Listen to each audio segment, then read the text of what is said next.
दुर्योधन ने हस्तिनापुर वापस लौटकर धृतराष्ट्र से कहा, युधिष्ठिर ने इंद्रप्रस्थ में एक अद्भुत महल बनवाया है। वो महल इतना सुंदर है कि उसका वर्णन शब्दों में करना असंभव है। फिर दुर्योधन ने धृतराष्ट्र को यह भी बताया कि द्रौपदी ने उसे अंधे बाप का अंधा बेटा कहा है। द्रौपदी के ये शब्द धृतराष्ट्र के दिल में बाण की तरह चुभ गए। धृतराष्ट्र क्रोधित हो गए और इस मौके का फायदा उठाकर दुर्योधन ने धृतराष्ट्र से कहा, पिताजी, मेरे पास एक योजना है।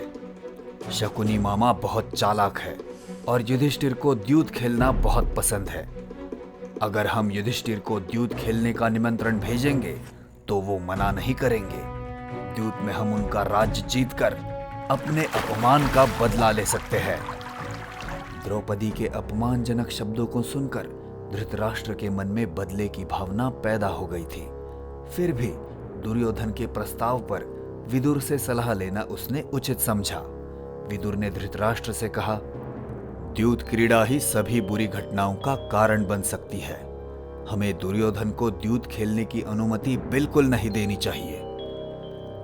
फिर भी दुर्योधन ने किसी न किसी तरीके से धृतराष्ट्र को समझा लिया और युधिष्ठिर को द्यूत खेलने का निमंत्रण भेजने के लिए राजी कर दिया। विदुर ने इंद्रप्रस्थ जाकर युधिष्ठिर को धृतराष्ट्र का संदेश दिया। साथ ही उसने युधिष्ठिर से कहा, द्यूत खेलने के निमंत्रण के पीछे दुर्योधन की चाल है, इसलिए जितना हो सके तुम हस्तिनापुर ना जाओ। युधिष्ठिर को द्यूत खेलने का बहुत शौक था, इसलिए विदुर की सलाह मानने के बजाय वो अपने भाइयों और द्रौपदी के साथ हस्तिनापुर पहुंच गया। पांडवों ने भीष्म, धृतराष्ट्र, गांधारी और अन्य गुरुओं को प्रणाम किया। कौरवों ने पांडवों को गले लगाकर उनका स्वागत किया। पांडवों के भोजन और रहने की शानदार व्यवस्था की गई।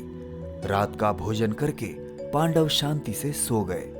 अगले दिन युधिष्ठिर अपने भाइयों के साथ विशेष रूप से तैयार किए गए सभा भवन में द्यूत क्रीड़ा के लिए पहुंच गया।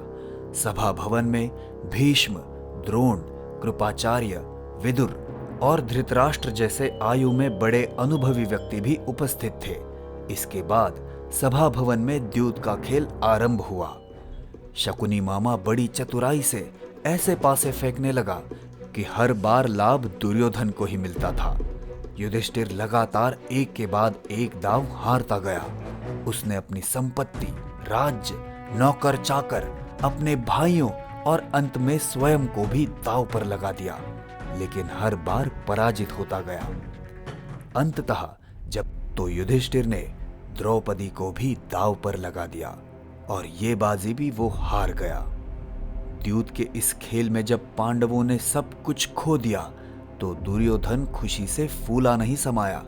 पांडवों का राज्य जीतकर वो अहंकार से भर उठा। उसने एक दास को आदेश दिया, तुरंत जाओ और द्रौपदी को यहां लेकर आओ। हमने उसे द्यूत में जीत लिया है, इसलिए वो अब मेरे महल की दासी बनकर रहेगी। विदुर ने दुर्योधन को धिक्कारा और सभा भवन से बाहर निकल गया।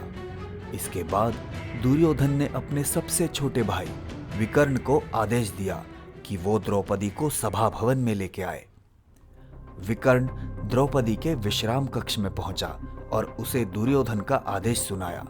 जब द्रौपदी ने द्यूत में हुई घटनाओं के बारे में सुना तो वो स्तब्ध रह गई।